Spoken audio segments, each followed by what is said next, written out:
Seja bem-vindo, viu? Em nome de Jesus, Deus abençoe sua vida, família, casa, que seu coração esteja cheio, nutrido da presença de Deus, a graça salvífica, a graça redentora e a graça que nos acompanha em todos os nossos dias de vida, que nos mantém e nos sustém nessa terra.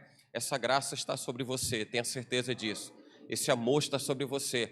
Ele nunca se desprendeu de você. Na realidade, talvez você tenha se afastado, se desprendido por qualquer que tenha sido a razão que eventualmente você se deixou levar. Isso fala muito a respeito de nós para com Deus. Não é de Deus para conosco, porque Ele é fiel, a palavra dEle é fiel, Ele é fiel e a fidelidade dEle é de eternidade em eternidade. Na realidade, os homens esquecem a fidelidade. Os homens esquecem o que é fidelidade. Os homens esquecem o que é isso. Mas nós sabemos que o Senhor, Ele nunca se apartou de nós e nunca se apartará. Minimamente, as questões mínimas da sua vida. O choro que você derrama no canto da sua casa, talvez desconhecido de muitos, é um lugar conhecido de Deus. Aquele lugar é um lugar conhecido de Deus. O lugar onde você aplica o seu coração em esperar no Senhor, em depender dEle, esse lugar é conhecido de Deus. Quero dizer uma coisa para você, o Senhor conhece os lugares onde a presença dEle é invocada, né? E a Bíblia diz que no dia da aflição, a alma angustiada que clama, recebe providência de Deus, recebe salvação, recebe resposta de Deus. E Deus conhece o lugar da aflição, o lugar que normalmente nós nem escolhemos para que seja o lugar da aflição, né? Não escolhemos o lugar da aflição, porque ninguém quer viver aflição. Mas nós vivemos e lidamos com esses lugares onde as dores parecem sufocar o nosso peito, né? Parecem submergir a nossa alma, né? Em meio a tantas dificuldades, problemas, dúvidas, questionamentos. Mas eu quero dizer para você que em todas essas circunstâncias de vida, em todos esses lugares, Deus está presente. Deus está presente. E tem coisas extraordinárias da parte de Deus que faz com que a gente possa entender que Ele não muda, Ele é o mesmo ontem, hoje e eternamente. Amém? Louvado seja Deus. Compartilho com os irmãos o texto que está em João, Evangelho de João, capítulo 5.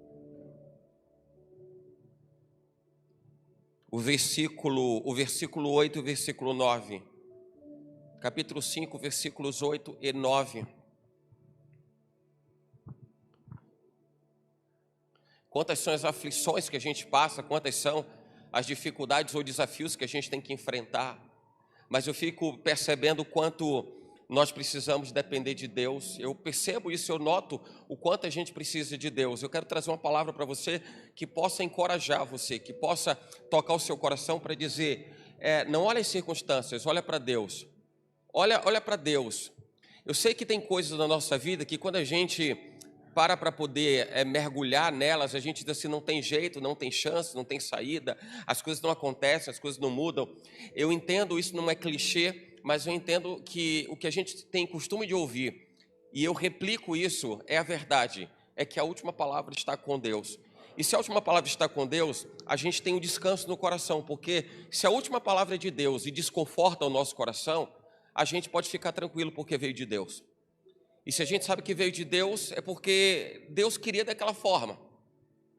E de outro lado, se de repente aquilo que nos desconforta não veio de Deus e veio do homem, ou tem relação direta com as coisas que a gente está vivendo, as circunstâncias que a gente está vivendo, fica tranquilo. Porque sendo a vontade de Deus, que seja diferente do que você pensa, do que você quer, mas sendo a vontade de Deus vai acontecer. Mais cedo ou mais tarde vai acontecer. É porque a gente precisa lidar um pouco com a nossa ansiedade, né? Se tem uma coisa que inquieta a nossa alma, é a ansiedade. E a ansiedade é um ingrediente extremamente nocivo para o coração do ser humano, porque a gente quer que as coisas aconteçam, e nem tudo acontece no tempo que a gente quer, na velocidade que a gente quer. Mas se a gente confiar em Deus, tudo vai dar certo. E eu creio que tudo vai dar certo. Aliás, eu creio que tudo já deu certo, em nome de Jesus. O texto diz assim, Jesus disse-lhe, levanta-te, toma a tua cama e anda. E logo aquele homem ficou são, tomou a sua cama e partiu. A conclusão do versículo ainda ressalta que era um dia de sábado, mas eu quero me ater exatamente nessa passagem que diz, Jesus disse-lhe, levanta-te, toma a tua cama e anda. Logo aquele homem ficou são e tomou a sua cama e partiu. Pode sentar no seu lugar. Em nome de Jesus. O cenário a gente conhece, o texto a gente conhece. Jesus chegava naqueles tempos em Jerusalém, tinha uma festa acontecendo, como de costume do povo de Israel. E naquela festa Jesus vai até um lugar conhecido como o Tanque de Betesda. Enfim, o texto a gente conhece, a história nós conhecemos. E naquele lugar onde existiam muitos enfermos, tinha um homem paralítico. Eu quero fazer menção específica à condição desse homem paralítico. E eu quero, entenda o que eu vou dizer para você. Entenda, olha para mim, entenda o que eu quero dizer para você. Se veja na condição daquele homem paralítico. Porque a paralisia, se a gente for entender do ponto de vista clínico, médico daquele homem, ele tinha de fato uma paralisia, algo que o limitava do ponto de vista motor, de mobilidade, de deslocamento. Mas eu quero expandir um pouco esse entendimento de paralisia e eu quero falar sobre os problemas. Os problemas. De alguma forma, as paralisias tentam contra nós. De alguma forma, as dificuldades tentam contra nós, sejam elas quais forem. Eu não estou dizendo com isso que você é paralítico, por favor, não me entenda mal nem errado. Mas eu quero abrir o entendimento para que a paralisia, a dificuldade daquele homem era dificuldade física, era dificuldade motora, era dificuldade de movimentação, de deslocamento, mobilidade. As nossas paralisias, elas são múltiplas. Elas são múltiplas.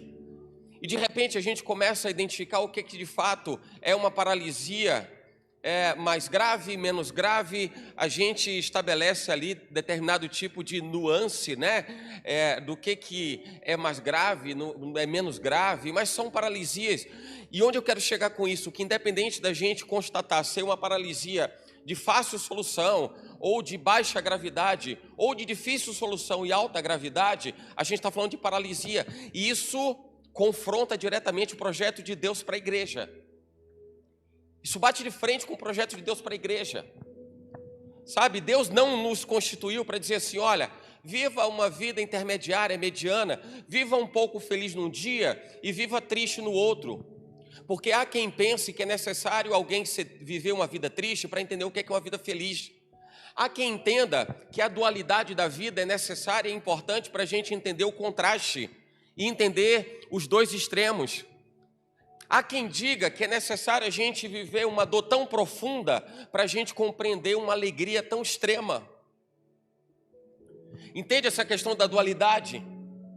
E eu até percebo que isso dentro do forjar da natureza humana, isso até acontece. Porque na medida que a gente vai tomando os tombos na vida, a gente vai levantando. É bem como a ferida que cicatriza. A ferida que cicatriza, em determinado momento, você percebe que vai haver uma perda, minimamente que seja, mas vai haver uma perda de sensibilidade. No momento onde o seu corpo é ferido e aberto, você vai fazer um procedimento, uma cirurgia, aquela região ela fica sem sensibilidade. E às vezes isso é necessário para que a gente possa lidar com outras circunstâncias da vida. Mas eu não quero tratar da dualidade da vida como algo necessário e comum, de modo que a gente entenda que Deus nos permite passar pelas piores dificuldades da vida para a gente poder também compreender e valorizar os melhores momentos dela. E tudo isso eu estou falando por causa daquele homem paralítico. Tudo isso eu estou falando por causa daquele homem paralítico. Tudo isso eu estou falando por conta das nossas paralisias, das nossas dificuldades e dos nossos problemas. E todos eles têm a ver diretamente com o problema que aquele homem vivia, porque o que paralisava ele naquele momento era algo de natureza física, mas tem muita coisa que paralisa a gente hoje. E pode ser algo de natureza psicológica, pode ser algo de natureza estritamente emocional e apropriadamente emocional. Quaisquer que sejam as dificuldades, a gente vai encontrar razões diversas para isso. Tem gente que não consegue fazer alguma coisa porque vai alegar a falta de dinheiro. Tem gente que não consegue fazer alguma coisa porque vai alegar a falta do tempo. Tem gente que vai alegar que não consegue fazer alguma coisa porque não tem capacidade técnica, intelectual, para poder realizar, para poder desenvolver. Em algum momento, a gente vai atribuir isso a algum problema. E cada um, eu sempre aprendi dessa forma, cada um sabe onde o calo aperta no pé, né? Eu gosto desse ditado, gosto de alguns ditados, porque esse fala exatamente da nossa particularidade. Tem coisas que só a gente sente, tem coisas que só a gente experimenta. Não tem coisas que são assim? Só a gente sabe o que está passando. A gente e Deus, claro. Mas só a gente sabe o que está passando. E até a palavra do irmão que vem em nossa direção, que seja uma palavra de encorajamento, de conforto, ela vai ter a sua importância, mas a gente vai viver as nossas próprias experiências. Palavras de Deus voltadas para nós, nos auxiliam, nos ajudam através dos nossos irmãos. Mas todas elas nos sobrevêm, não é para resolver o nosso problema, é para nos aparelhar, para que a gente possa ir lá e resolver. Então, quando alguém diz para você, olha, irmão, né, se põe de pé, acredita, crê em Deus, não acho que isso vai resolver o problema. Não é isso que vai resolver o problema. Isso vai te municiar, isso vai te equipar, e você vai dizer, poxa, tem alguém que está dizendo que eu posso. Tem alguém que está dizendo, eu acredito. Tem gente que está dizendo assim, olha, você é capaz. Tem gente que está dizendo, olha, Deus acredita em você, Deus confia em você. Ó, você se vê tão incapaz, tão limitado, mas Deus olha você de outra forma. Então, olhe para você com os olhos de Deus, não olhe para você com os seus olhos. Comece a olhar com os olhos de Deus. E tudo isso vem sobre nós na forma de, é verdade, eu posso me levantar e eu posso andar. Era o que aquele homem precisava viver. Levanta e anda. Quando Jesus estava ali e ministrou sobre a vida daquele homem, Jesus estava dizendo para ele, você tem tudo para sair da realidade que você está vivendo agora. Mas se você não quiser, não vai acontecer. Só vai acontecer se você quiser, se você se posicionar, se você acreditar. Quando Jesus disse para ele assim, levanta e anda. Obviamente que nós sabemos que vindo da parte de Jesus Cristo, havia um milagre implícito. Mas a gente entende muitas vezes milagre como sendo uma palavra mágica. E que Jesus disse assim, levanta e anda, e tu foi posto de pé, e as pernas involuntariamente começaram a se movimentar, e ali houve um deslocamento. Não, a Bíblia diz que naquela hora Jesus disse para ele assim, ó, levanta e anda, você quer ser curado? Eu quero. Diante de toda a circunstância que era o fato de na época das festas, ou especialmente dessa festa, o anjo descia as águas e movia as águas, alguém era lançado, era curado, havia alguma coisa além disso tudo. Jesus disse para ele, você quer ser curado? Ele disse, eu quero. Então, já que você quer, existe algo que você internamente precisa resolver, porque até então você não resolveu. Você está guardando um problema dentro de você e está atribuindo esse problema a um monte de gente, porque há 38 anos esse homem jazia com esse problema, ele sofria com essa dificuldade. Você não acha que é tempo suficiente, 38 anos, para alguém dizer, o problema é porque alguém não me ajudou, o problema é porque ninguém nunca me deu a mão, o problema é porque ninguém nunca olhou para mim com um olhar diferente, senão de pena? Será que em 38 anos esse homem não havia alimentado tantos sentimentos tóxicos, nocivos, que só reforçavam o fato de que ele não podia fazer nada? E precisou Jesus chegar para ele e dizer assim, você pode, mas você precisa resolver alguma coisa dentro de você. Irmão, talvez tenha alguma coisa dentro de você que você tem que resolver. Talvez tenha alguma coisa dentro de você que você tem que resolver. E eu acredito que essa certamente é uma palavra que vai dizer para você que você pode, que Deus olha para você com amor, que Deus olha para você com generosidade, que o Senhor não deixa de entender e de perceber as suas aflições, mas não é isso que vai resolver, irmão. Enquanto você não se movimentar, enquanto você não se posicionar, enquanto você não fizer diferente, tudo vai continuar do mesmo jeito. E no final das contas você vai dizer que o evangelho não funciona, que a igreja é conversa fiada, que a palavra de Deus não acontece e que o pastor não é nem profeta, porque nada aconteceu e mudou na sua vida. O que vai significar dizer que você continua olhando para as pessoas, esperando nas pessoas, quando a Bíblia diz, maldito é o homem que confia no homem e faz dele o seu braço forte. A gente precisa olhar para cada problema, cada dificuldade, ainda que possam parecer gigantes contra nós. Tem um pastor conhecido do nosso meio, aliás, da nossa geração, o nome dele é Max Lucado. Talvez você já tenha lido algum livro, algumas obras escritas pelo Espírito Santo através da vida dele. Max Lucado é pastor, vivo ainda, em nosso meio, americano. E ele tem uma frase que ele diz assim, uma das frases assim, bem marcantes, bem fortes, que ele diz assim, olhe para os gigantes e você cai. Olhe para Deus e os gigantes cairão.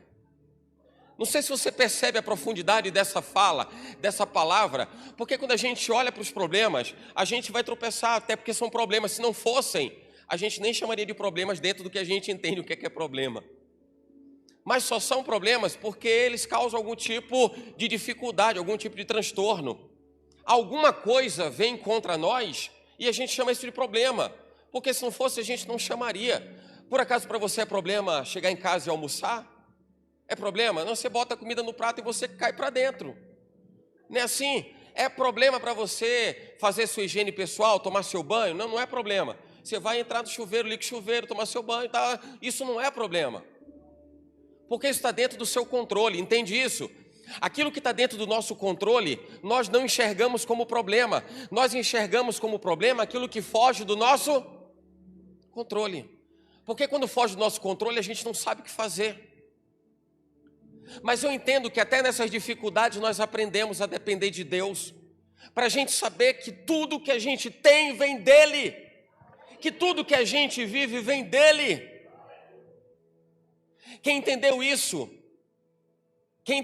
com clareza foi João Batista. João Batista, no capítulo 3 de João, versículo 27, batizando nas águas do Jordão, ele dizia assim: o homem não pode receber absolutamente nada se não lhe for dado do céu. Você pode dizer assim, mas eu ouvi essa frase dita por outra pessoa, foi por Jesus. Capítulo 19 de João. Jesus diante de Pilatos, e Pilatos disse para Jesus assim: eu posso resolver sua vida aqui agora? Eu posso te livrar desse negócio todo?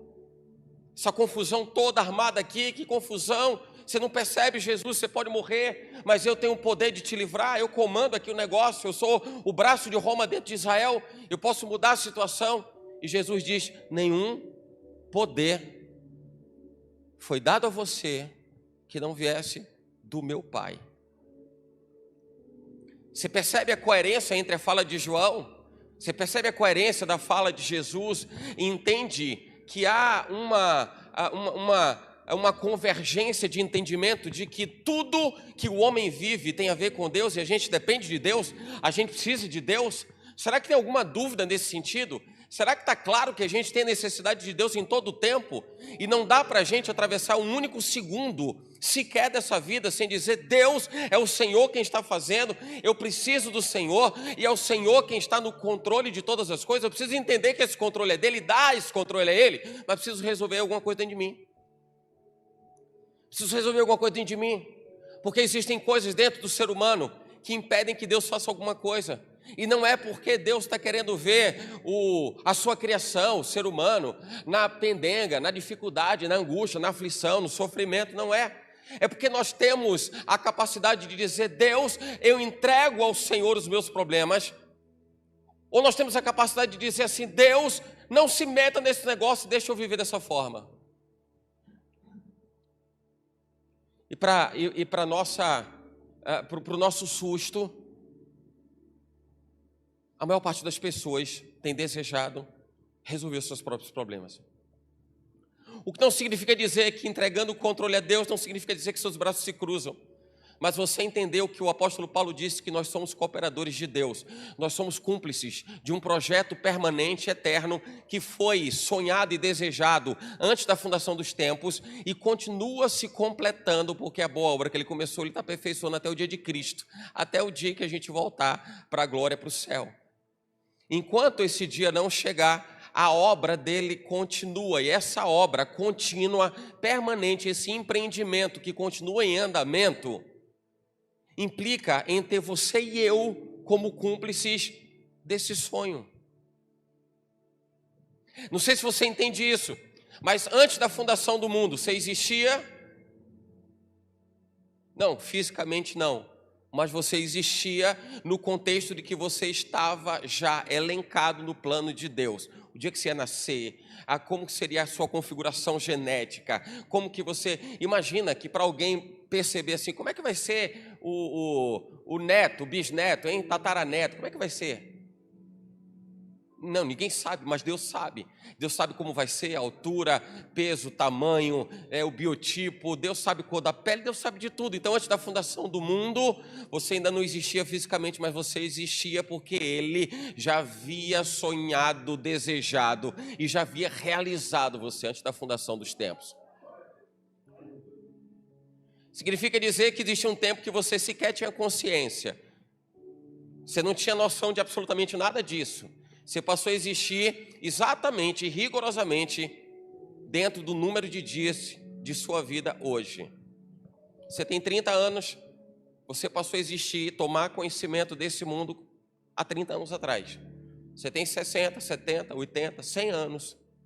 Esse é o tempo que você tomou a noção, que você começou a entender as coisas desse mundo. Mas antes disso, nada.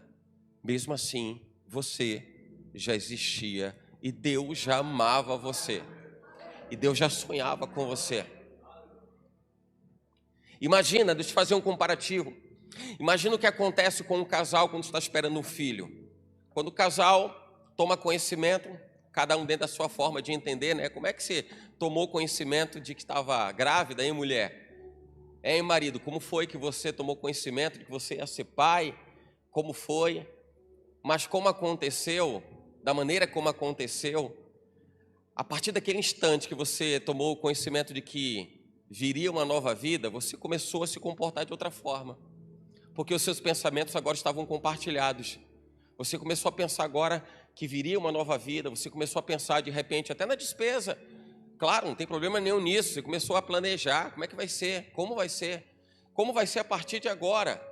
Porque no momento que alguém toma conhecimento da gravidez da esposa, a mulher toma ciência de que está grávida, o marido toma conhecimento e noção de que vai ser pai, ali já começou o planejamento para a vida com aquela nova vida. Então ali começou a se planejar, e aí você começou a imaginar onde seria o hospital, como vai ser, começou a pensar no dia, que dia vai ser? Será que vai vir? Vai ser natural? Não vai? Qual vai ser a instrução médica? É um parto cesáreo ou não? É normal? É natural? Como vai ser? Você começou a pensar em tudo isso, porque isso passou a fazer parte dos seus planos, mesmo antes do seu filho nascer. Sabe o que eu quero dizer com isso? É que Deus, desde sempre, Ele se ocupa com você, mesmo antes de você existir. Mesmo antes de você existir, Deus se ocupa para se preocupar com você. Deus se ocupa para pensar em você. Mas enquanto você não olha para dentro e não resolve as suas questões pessoais, particulares, você vai estar impedindo de Deus fazer alguma coisa. Foi o que Ele falou para aquele homem paralítico. Não tem ninguém que me leve às águas quando elas se movem, porque vem um anjo e sacode essas águas. E é o anjo, supostamente o problema daquele homem paralítico agora era o anjo. O problema era o anjo, talvez estivesse vindo no horário errado, talvez o problema fosse do anjo, porque o anjo só está aparecendo no momento onde tem maior concentração de pessoas. O problema agora é o anjo, mas em outro momento o problema eram as pessoas, porque ninguém levava ele para mergulhar. E o problema não estava em nada disso. O problema estava nele se resolver. Eu quero ser curado. E como a gente cantou há poucos instantes, eu não vivo do que vejo, mas vivo do que creio. Eu não vou criar barreiras e obstáculos para me distanciar ainda mais daquilo que Deus pode fazer na minha vida. Porque na medida em que a gente não se resolve, nós só criamos obstáculos. Os grandes problemas dos homens os grandes problemas estão na criação desses obstáculos, dessas barreiras. E nós não cessamos de criar essas barreiras. E o que me prova que Deus está atento às minhas necessidades? O que me prova que Deus está se ocupando com a minha vida, com aquilo que eu preciso? Qual é a garantia que eu tenho a respeito disso? O primeiro versículo que nós lemos. Quando Jesus disse para aquele homem: levanta a tua cama e anda. Levanta-te, toma a tua cama e anda. Jesus estava dizendo para ele assim: você precisa derrubar essa barreira. Esse gigante precisa cair. Mas se você olhar para o gigante, quem cai é você. Se você olhar para Deus, quem cai é o gigante. Você escolhe quem quer cair ou quem vai cair. Quem quer que você caia ou quem vai cair, você escolhe. Se você olha para o gigante, quem cai, diga eu. Mas se você olha para Deus, quem cai... E quando a gente fala isso, a gente fala sorrindo, né? O ar de vitória é extraordinário, porque ninguém quer cair. O ser humano quer fugir de tudo aquilo que lhe angustia, que lhe adoece, que lhe maltrata, que lhe machuca. Então quando a gente diz assim, olha, se eu olhar para o gigante eu caio, a gente fala isso triste. Mas quando a gente diz assim, o gigante é quem cai, a gente faz uma expressão de alegria. Mas o gigante só cai se você olhar para Deus. Porque o homem não pode receber nada que não seja dado do céu. Nada que não seja dado do céu. E eu volto ao que eu falei há instantes atrás. Se eu sei que Deus está no controle de tudo, e eu sei que Ele está de fato, se a coisa acontecer como eu desejo que aconteça, é porque Deus estava no negócio. Se não acontecer, porque Deus não quer, eu estou tão radiante, tão feliz quanto, porque eu sei que Deus continua no negócio. O problema é quem não se resolve para dizer assim, não aconteceu como eu queria, porque Deus não está no negócio. E a gente tem um hábito tão equivocado, muitas vezes, de achar que como as coisas não acontecem da forma que a gente deseja, é porque Deus está fora. Quem disse isso para você? Quem disse isso para você? Sabe o que acontece? A Bíblia fala no livro do profeta Jeremias.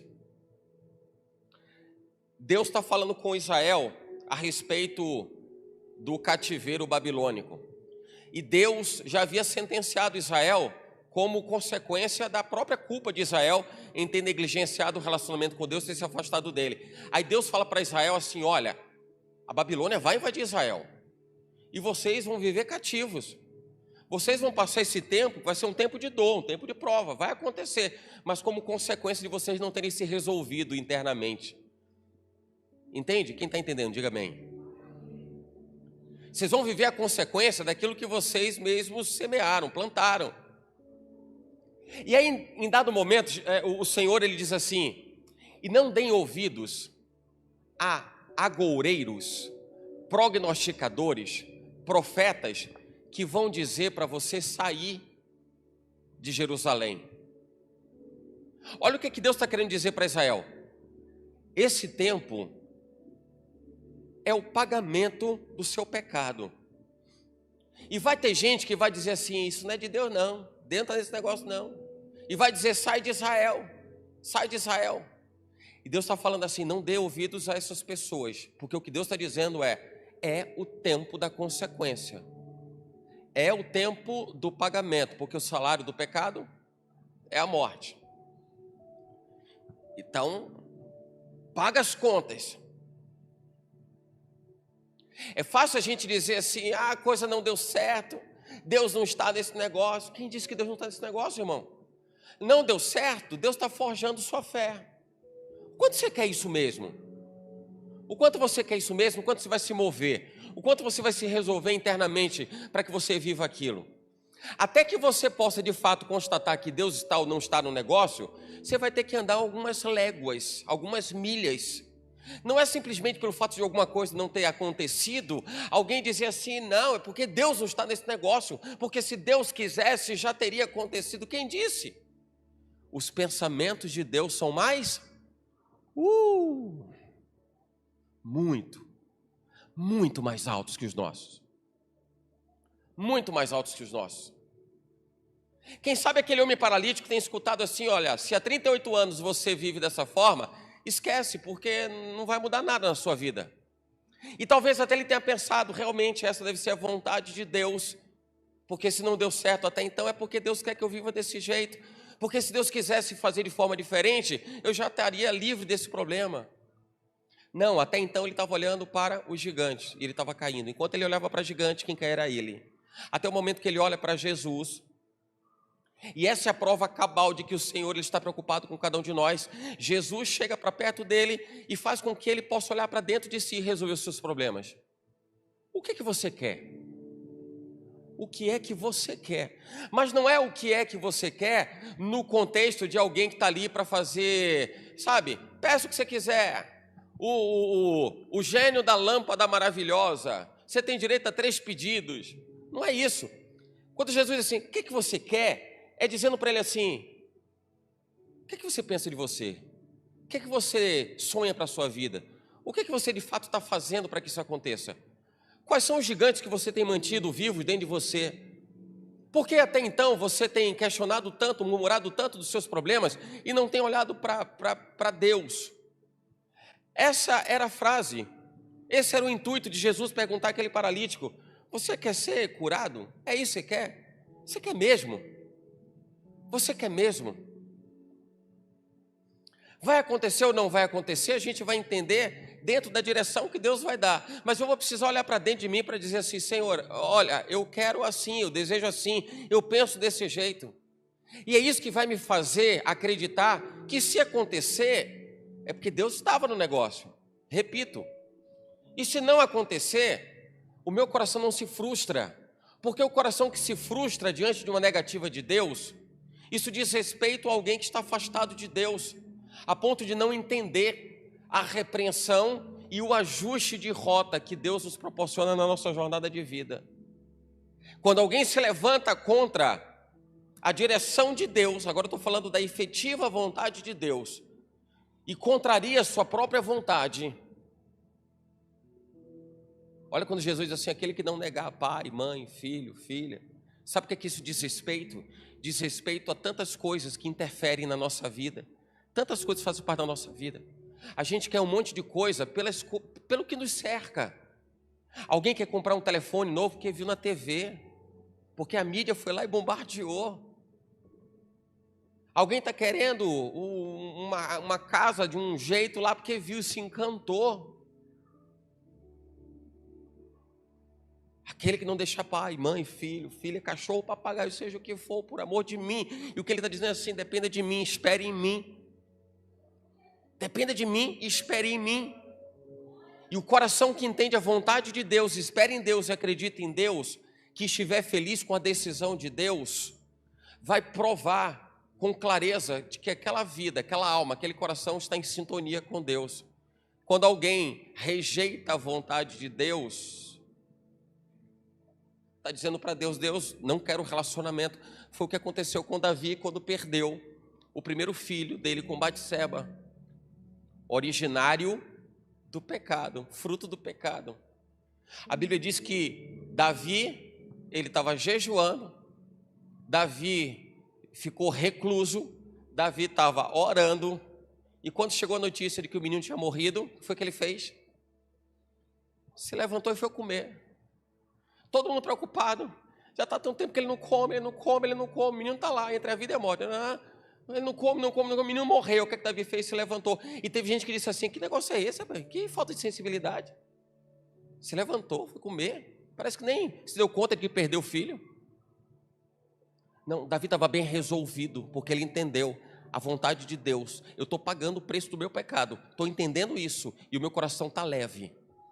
Porque se alguém se levanta contra e diz: mas por quê? Mas por quê? Mas por quê? Continua mantendo o seu coração orgulhoso.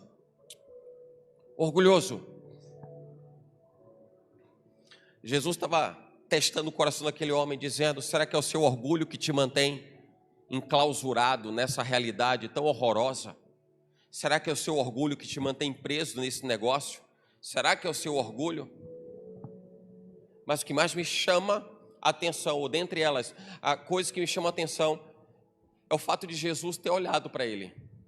Jesus enxergou ele no meio de uma multidão onde ninguém se vê. Se as pessoas não conseguem nem se notar, imagina notar os problemas, gente. Imagina. Quem sabe, se a gente pegar o dia de hoje, grava o dia de hoje, bate uma foto com os olhos, dá uma piscada, grava o dia de hoje. Daqui a um ano, eu pergunto a você: você lembra quem estava no culto naquele dia? Você vai dizer para mim, de repente: poxa, mas tinha tanta gente, não dava para perceber. Era essa a realidade das pessoas que estavam num tempo de festa em Jerusalém e que estavam ali aos arredores do tanque de Betesda. Era um monte de gente. Ninguém está olhando para ninguém, ninguém está vendo sequer os problemas dos outros. Consegue perceber a pessoa quanto mais o problema dela. Jesus para e observa.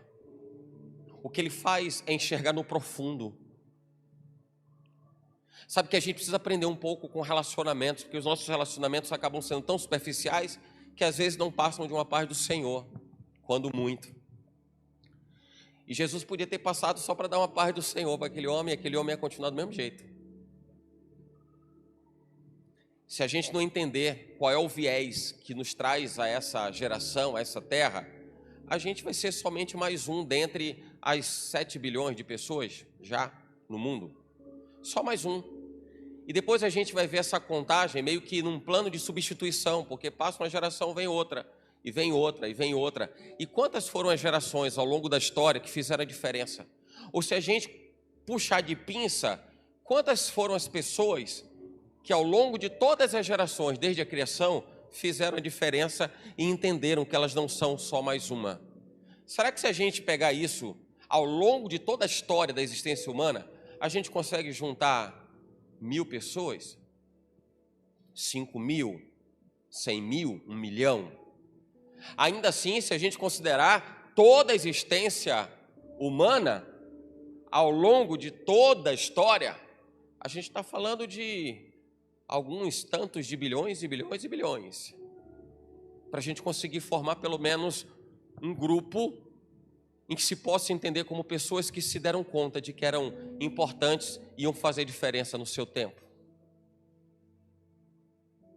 Mas para que isso aconteça, a gente vai ter que olhar para dentro. E Jesus fala isso para aquele homem, porque ele vê aquele homem, ele enxerga aquele homem. O versículo 6 diz que Jesus, ele viu aquele homem deitado.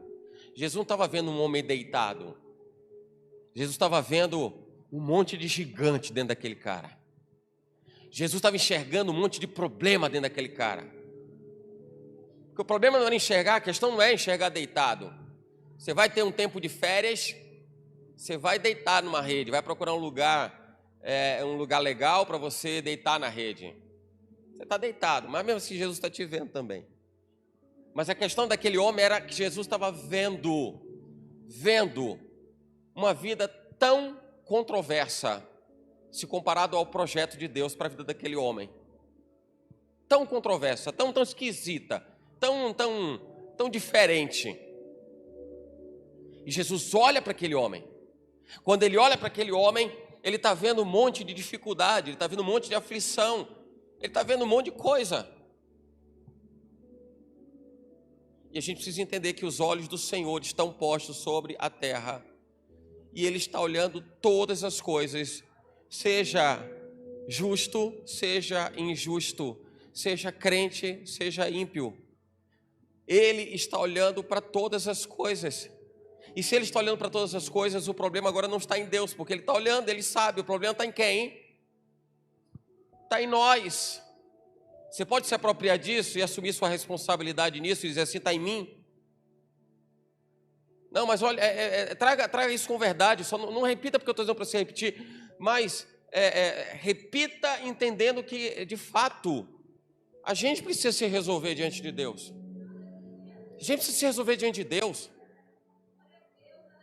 Porque senão tudo vai ser motivo para a gente se afligir. Aí vai olhar, por que Deus está deixando assim? Por que está dessa forma? Deus não me ama, Deus não me quer. Né? E a gente vive um mimimi gospel tão sem sentido, fruto da imaturidade de alguém que nunca conheceu o amor de Deus. Porque conhecer o amor de Deus é saber que nós estamos blindados por algo que o diabo não pode tocar. A Bíblia diz que aquele que é nascido de Deus, o diabo... se Deus fala que quem é nascido de Deus, o diabo não toca, e tem gente que está achando que o diabo está fazendo um salseiro, que negócio é esse? É porque nunca entendeu, então, o que é essa blindagem, o que é essa proteção, nunca entendeu o que é Deus no controle, nunca entendeu o que é estar debaixo da nuvem, da glória de Deus. Aí Jesus olha para aquele homem, enxerga como ele enxerga nós. Enxerga nós. Jesus, quando olha para aquele homem, enxerga as dificuldades, enxerga os sofrimentos, enxerga os detalhes. Onde eu quero chegar com isso é que o Senhor está enxergando os detalhes. Está enxergando os detalhes. Coisas que talvez você omita na sua rotina, talvez você até negligencie na sua rotina. Ele está olhando os detalhes.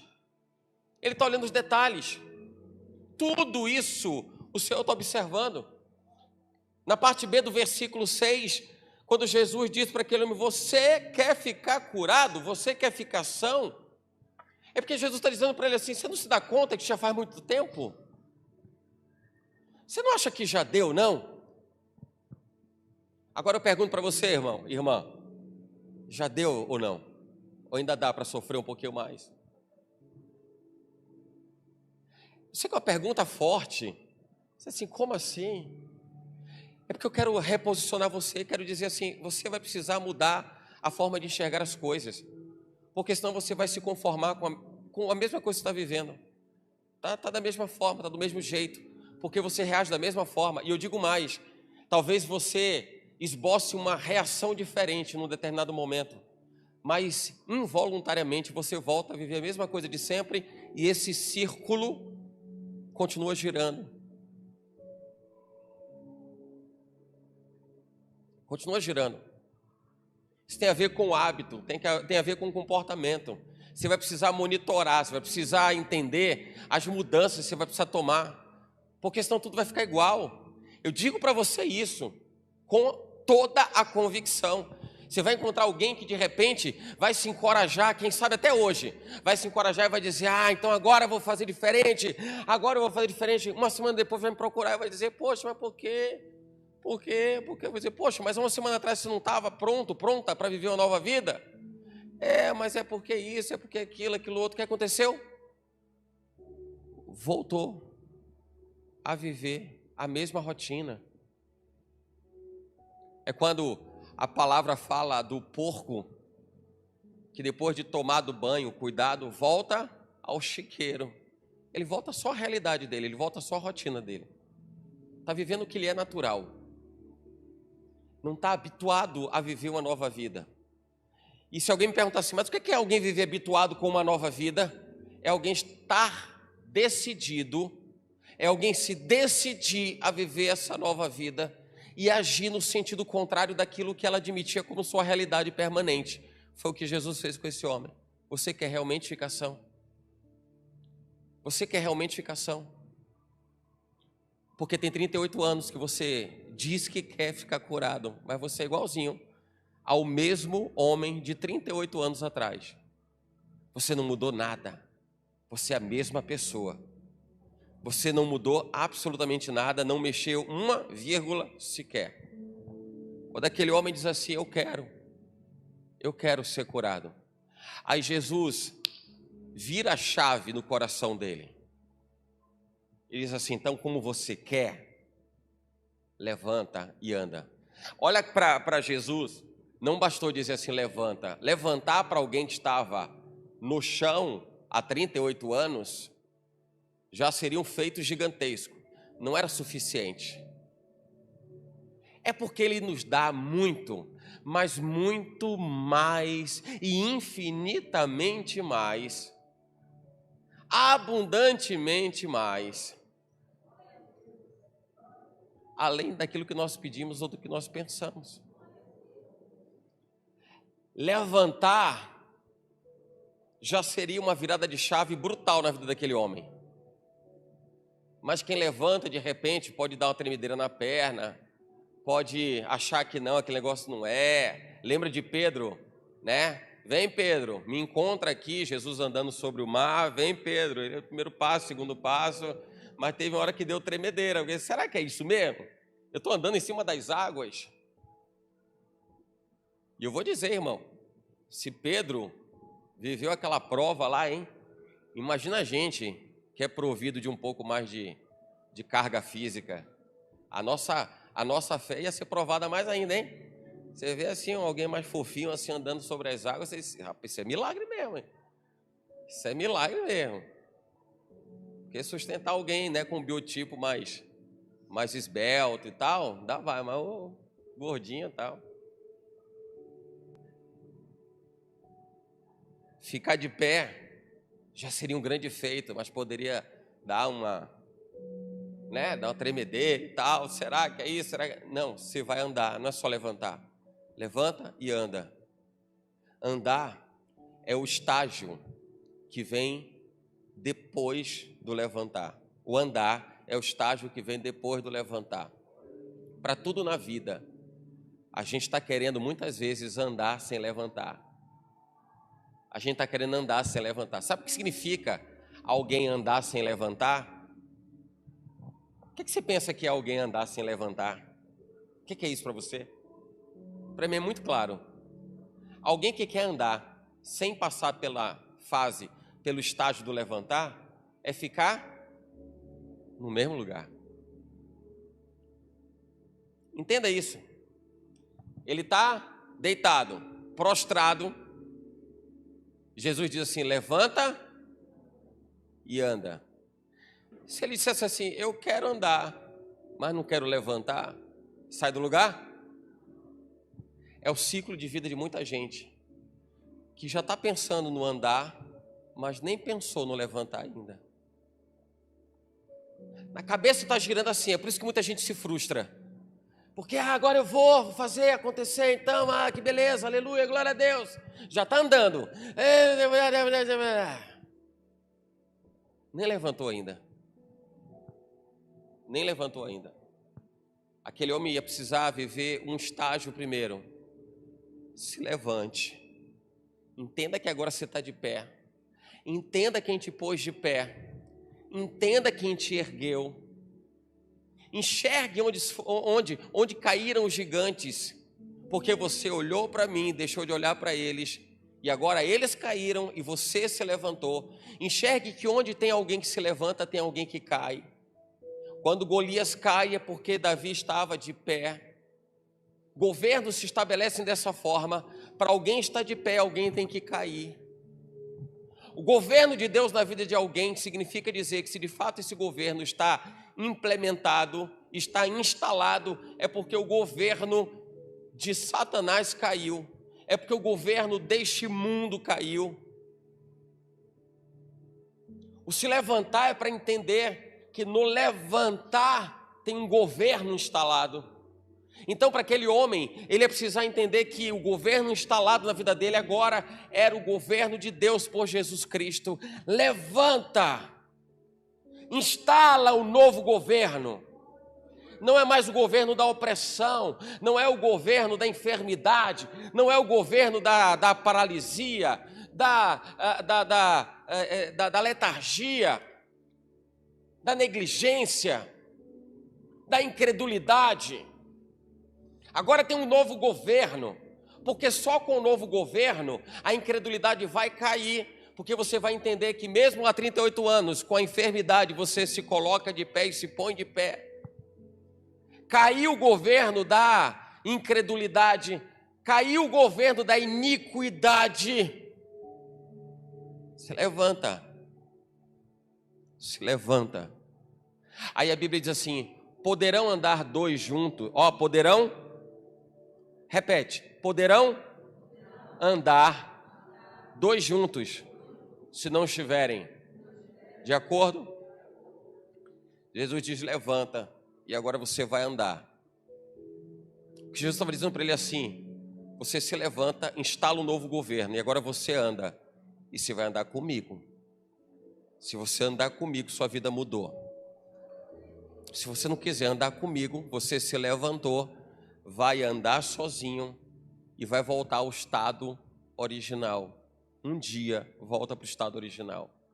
Porque não é dado absolutamente nada ao homem que não venha do céu, que não venha de Deus.